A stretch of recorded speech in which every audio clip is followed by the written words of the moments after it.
Sir आपने जब इतना मुझे एनकरेज किया ये, वाह। तो मैं इतना खुश हो गई थी कि मैंने कहा अब तो मुझे पूरी जान लगा देनी है चेस में। और मुझे हैं, अब तो इंडिया के लिए हर समय मेडल जीतना है। वाह। और मुझे मतलब मैं तब बहुत हर अपोनेंट्स ने भी आके हमें बधाई दी और हमारे लिए एक्चुअली खुश हो गए। अच्छा, अगर हम पॉलिटिक्स की बात करते हैं तो लोग कहते हैं ना कि मोदी जी ऐसे हैं कि हर वक्त वो पॉलिटिक्स करते रहते हैं, हर बात में पॉलिटिक्स करते रहते हैं। और लेकिन ये बताइए कि ठीक है, पॉलिटिक्स का भी हिस्सा अगर हम मान लेते हैं इसको, तो मोदी जी जैसा अभी मिले कुछ दिन पहले, राज कपूर साहब की 100वीं जयंती थी तो उनकी फैमिली से मिले, सारे लोगों से उन्होंने इंटरेक्ट किया। चेस के जो प्लेयर्स हैं उनसे अभी मोदी जी मिले हैं।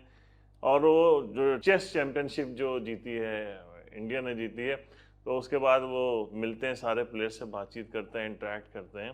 यही नहीं, अगर आप हार हार भी देखिए ना, कि जब इंडिया की टीम वर्ल्ड कप हार गई थी, तो उसके बाद मोदी जी गए थे और किस तरीके से सारे प्लेयर से मिल के उनको मोटिवेट किया था, शमी को गले लगाया था, शमी बहुत रो रहा था उस वक्त।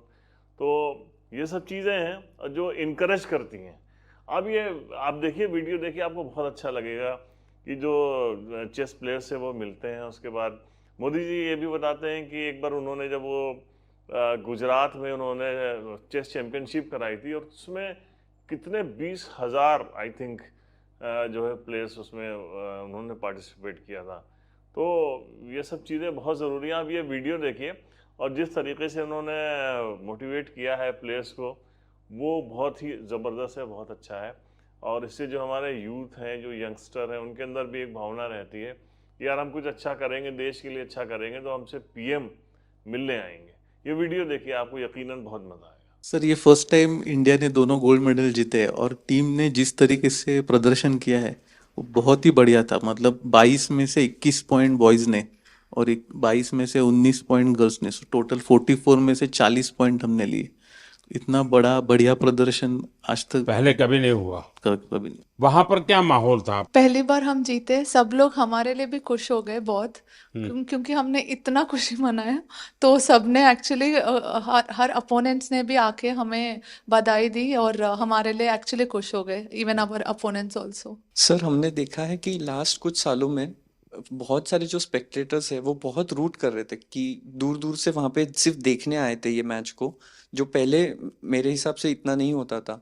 तो आई थिंक चेस की भी काफी पॉपुलैरिटी बढ़ गई। तो हमें देख के बहुत अच्छा लगा कि रूट कर रहे हैं। थोड़ा प्रेशर भी होता था, बट इतना हमें सपोर्ट कर रहे हैं, वो एक अच्छा फीलिंग था। और जब हम जीते तब इंडिया इंडिया ऐसे सब रूट कर रहे थे। इस बारी 180 कंट्रीज़ पार्टिसिपेट करी थी, बल्कि जब चेन्नई में ओलंपियाड हुआ था, हम बोथ इंडिया टीम हम ब्रॉन्ज जीते थे। वुमेन टीम का लास्ट मैच यूएसए से हुआ था, जो हम हार गए थे और हमारे हाथ से गोल्ड चला गया था उस टाइम। तो हम फिर से उनके साथ इस बार खेले। फिर इस बार हम बहुत ज़्यादा मोटिवेटेड थे कि इस बार ये इंडिया को गोल्ड लाना ही है, इसको हरा रहा है। इनको हराना ही है। वो मैच फाइनली बहुत क्लोज था और ड्रॉ में फिनिश हुआ, but we went on to win the gold sir. पर हम इस बारी अपनी कंट्री के लिए जीत कर ही वापस आने वाले थे, और कोई सेकंड वे नहीं था। नहीं, ये मिजाज होता है तभी तो विजय मिलता है। लेकिन जब इतने नंबर आ गए, 22 में से 21 और 22 में से 19, तो बाकी खिलाड़ियों का या बाकी लोग जो इस खेल को ऑर्गेनाइज करते हैं, उनका क्या रिएक्शन था? Sir I think Gukesh wants to answer that, but I just want to say one thing कि उसमें हमने इतनी कन्विंसिंगली जीता, स्पेशली ओपन टीम में। ऐसे लग रहा था कि कोई पास भी नहीं आ सकता है। और हमारी वुमेन टीम में हम पहले 7 मैचेस जीतते गए, फिर थोड़ा छोटा सा सेटबैक आया, हमने रेजिलियंस दिखाई, हम वापस आए। पर हमारी ओपन टीम ने तो सर, मतलब मैं क्या ही बताऊं, I think Gukesh being on board 1 was better to answer that, पर वो भाग के ले गए। Yeah, this experience was really a great team effort. Every single one of us was in like excellent form, and we were all super motivated because in the 2022 Olympiad we were very close to winning the gold medal. But then there was one game which I had played and I could have won, which would have guaranteed gold medal. I unfortunately lost that game, and it was heartbreaking for everyone. So this time we were all super motivated, and from the start we were like, we are going to win this for the team, and yeah, really glad. अच्छा, आपने कभी ये सोचा है कि कभी AI का उपयोग करके आप लोग अपनी गेम को करेक्ट कर सकते हैं या दूसरे की गेम को समझ सके? Yes, sir. With AI, the chess has evolved. There has been new technology, and the computers have become much stronger now. And it is showing a lot of new ideas in chess, and we are still learning from it. And I think there is a lot to learn from it. Sir I think अभी ऐसा हो गया है कि AI के tools सबको available हो गए हैं क्योंकि डेमोक्रेटाइज हो गया है और अभी हम जरूर प्रिपरेशन में यूज करते हैं। बताइए। कुछ नहीं सर, द एक्सपीरियंस तो बहुत कुछ अच्छा नहीं, था। ऐसे ही जीत लिए। हैं? ऐसे ही आ गया, गोल आ गया। नहीं सर, ऐसे नहीं आ गया, तो बहुत मेहनत किया है। आई थिंक मेरे सारे टीममेट्स ने, इवन मेंस ने बहुत हार्ड वर्क किया है to finally get to the stage. मैंने देखा आप में से कईयों के पिता माता डॉक्टर है। पेरेंट्स दोनों डॉक्टर है और मेरी बहन भी डॉक्टर है। हैं? तो जब मैं बचपन में उन्हें दिखता था कि उनको कभी रात को 2 बजे फोन आ गया पेशेंट का, जाना पड़ता था, मुझे लगा मैं जो करियर लूंगा थोड़ा और स्टेबल लूंगा, पर मुझे लगा नहीं था स्पोर्ट्स में और दौड़ना पड़ेगा। सर मैंने हमेशा देखा है कि आप हर स्पोर्ट और हर स्पोर्ट पर्सन को इतना इनकरेज करते हैं और इतना सपोर्ट करते हैं। मुझे ऐसा लगता है कि आपका स्पोर्ट्स से बहुत बड़ा लगाव है, हर एक स्पोर्ट से, और मैं उसकी स्टोरी जानना चाहती हूँ ऐसा क्यों। मैं आपको बताता हूँ। मैं ये इतना समझता हूँ कि कोई देश विकसित बनता है तो सिर्फ खजाने से नहीं बनता है कि उसके पास कितने पैसे हैं, कितने उद्योग हैं, जीडीपी कितना, इतने से नहीं बनता है। हर फील्ड में वो दुनिया में महारत होनी चाहिए। अगर फिल्म इंडस्ट्री है तो मैक्सिमम ऑस्कार हमारे यहाँ कैसे आते हैं।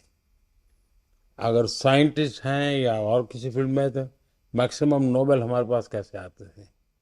वैसे ही खेल में भी मैक्सिमम गोल्ड हमारे बच्चे कैसे लाएं। ये जब होता है इतने सारे वर्टिकल, तब देश महान बनता है।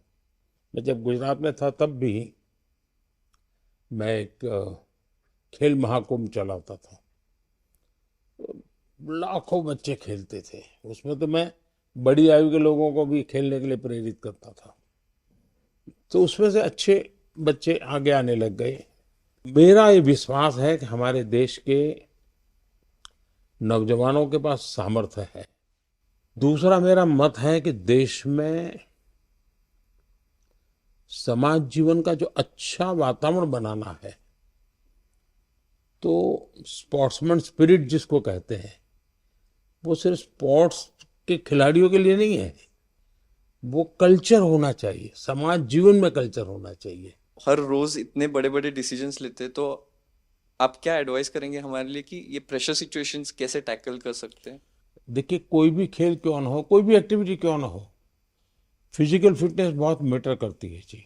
में से बहुत लोग होंगे जो फिजिकल फिटनेस के लिए आपकी ट्रेनिंग होती होगी, आपके लिए खान पान के लिए बताया जाता होगा, भाई ये चीज़ें खाइए, ये चीज़ें खेलने से पहले इतना खाइए, मत खाइए, सब बताया जाता होगा आपको। मैं समझता हूँ कि अगर हम इन चीज़ों की आदत अगर डेवलप करते हैं तो इन सारी समस्याओं का पचा जाते हैं। देखिए, डिसीजन मेकिंग के लिए आपके पास बहुत इन्फॉर्मेशन होनी चाहिए, बहुत इन्फॉर्मेशन, और पॉजिटिव नेगेटिव सब होनी चाहिए। आपको पसंद आता है ऐसा ही सुनने का आदत लगती है, मनुष्य का स्वभाव होता है, जो अच्छा लगता है वही सुनता है, तो वो फिर डिसीजन में गलती होती है। लेकिन आप हर प्रकार की चीज को सुनते हैं, हर प्रकार की चीजों को जानने का प्रयास करते हैं और खुद एनालाइज करते हैं, और कहीं समझ नहीं आए तो बिना संकोच किसी जानकार को पूछते हैं, तो फिर आपको कठिनाई कम आती है। और मैं मानता हूं कि कुछ तो अनुभव से आ जाता है, और जैसा मैंने कहा कि योगा, मेडिटेशन, इसकी सचमुच में बहुत ताकत है जी। सर हम अभी 2 हफ्ते खेले तो अभी पूरा थक गए, पर आप सालों साल दिन भर इतना काम करते, इतने मतलब ब्रेक भी नहीं लेते, તમે કેવી રીતે what's the secret sir for your energy? आप इतना जानते हो and then also you are open to learning and open to the world. और आप हमेशा हर स्पोर्ट पर्सन को आई थिंक इतने जोश से भर देते हो टू परफॉर्म। और मैं आपसे पूछना चाहती हूँ कि अगर आप हम सबको एक एडवाइस देना चाहो, आप जहाँ चेस को देखना, शतरंज को देखना चाहते हो। देखिए ऐसा है, जीवन में कभी संतोष मत मांगिए, सेटिस्फेक्शन नहीं होना चाहिए किसी चीज का, वरना फिर नींद आना शुरू हो जाता है। तभी आप आलस 3 आ घंटा जाता है। सोते हैं सर। हाँ, आप सिर्फ 3 घंटा सोते हैं।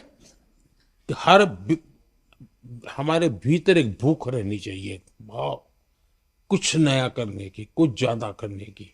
हम लोग सभी टूर्नामेंट तभी जीते थे और हम लोग बस में से आ रहे थे और आपका स्पीच हम लोग लाइव देख रहे थे और आपने वहां पे अनाउंस कर दिया वर्ल्ड में कि भारत ने ये ऐतिहासिक 2 गोल्ड मेडल जीते और हम सब लोग उस टाइम साथ में बस थे। हमें इतनी खुशी हुई सबको कि आपने ये आपके स्पीच में अनाउंस कर दिया पूरे दुनिया के सामने। मैं 98 में मैंने फर्स्ट ओलंपियाड खेला और उस टाइम पे गैरी कास्परोव, कार्पोव ये सब लोग खेलते थे और हम लोग उनका साइन लेने के लिए दौड़ते थे, ऑटोग्राफ। इंडिया का तब रैंकिंग बहुत नीचे था और इस टाइम पे जब मैं कोच बन के गया था और मैं देखता था कि गुकेश आ रहा है, प्रज्ञानंद आ रहा है, अर्जुन आ रहा है, दिव्या आ रही है, हरिका आ रही है और लोग उनका साइन लेने के लिए अब दौड़ रहे हैं। तो ये जो बदलाव और ये जो कॉन्फिडेंस नए फील्ड में आया है नए बच्चों में, आई थिंक वो आपका जो विजन है कि इंडिया नंबर 1 होना चाहिए, आई थिंक ये बदलाव आ रहा है sir thank you so much. आपने इतने शॉर्ट नोटिस में, आप यूएस में थे और आपने इतना टाइम, आपका वैल्यूएबल टाइम निकाला हमसे मिलने के लिए। हम बहुत अभी मोटिवेट हो गए। मेरा वैल्यू आप ही है। आई थिंक हमें ही नहीं, ये इतना इम्पोर्टेंट है, बाकी चेस जो खेलते हैं अभी उनके लिए भी बहुत ज़्यादा इंस्पिरेशन हो गए कि वो अच्छा खेले और आपको आके मिले, तो उनके लिए भी बहुत ज़्यादा इंस्पिरेशन। नहीं, ये बात सही है जी। कभी कभी ये देखने से पता चलता है इनको कि हाँ यार, अपने लोग कर सकते हैं, हम भी कर सकते हैं। मैंने एक बार गुजरात में बहुत बड़ा चेस का इवेंट किया था जब मैं मुख्यमंत्री था, तो 20,000 लोग उसमें एक साथ हाँ, चेस एक खेले साथ थे खेले थे। और सर उसमें उस टाइम पे इसमें से बहुत सारे लोग चेस नहीं खेलते थे। नहीं, तब तो इनमें से कईयों का जन्म भी नहीं हुआ होगा जी। तब भी लोगों का आश्चर्य होता है क्या मोदी जी ये कर रहे। अच्छा, 20,000 को जब बिठाने की जगह भी चाहिए, तो बहुत बड़ा पंडाल बनाया था मैंने। तो हमारे अफसर लोग भी कहते थे साहब अब ये इसके लिए इतना खर्चा। मैंने कहा इसी के लिए खर्चा करूंगा मैं। सर आपने जब इतना मुझे एनकरेज किया ये, वाह। तो मैं इतना खुश हो गई थी कि मैंने कहा अब तो मुझे पूरी जान लगा देनी है चेस में और मुझे हैं, अब तो इंडिया के लिए हर समय मेडल जीतना है। वाह। और मुझे मतलब मैं तब बहुत ज़्यादा ही खुश थी। और हैं, फिर तब आपने एक तो उसी में थी तुम। हाँ हाँ, और ये तब आपने साइमल ऑर्गेनाइज किया था और बहुत सारी लड़कियां खेल रही थी तब। वाह। तो उस समय तुम्हें वहां कैसे ले आए थे? तब मैं एशियन अंडर 9 जीती थी, तो किसी ने मेरी मम्मी से कहा कि बहुत बड़ा इवेंट हो रहा है गुजरात में, गांधीनगर में, तो मुझे तब बुलाया था। तो ये मैं रख सकता हूँ ना? Yes sir. सर प्रेम करवाना था, बट इतना हाँ? प्रेम करवा के देना था आपको, बट नहीं बेटा, कोई चिंता नहीं। हाँ, ये मेरे लिए बहुत अच्छी मेमोरी है। तो ये शाल रखा है कि नहीं रखा है? यस सर रखा है। हाँ, क्या अच्छे से।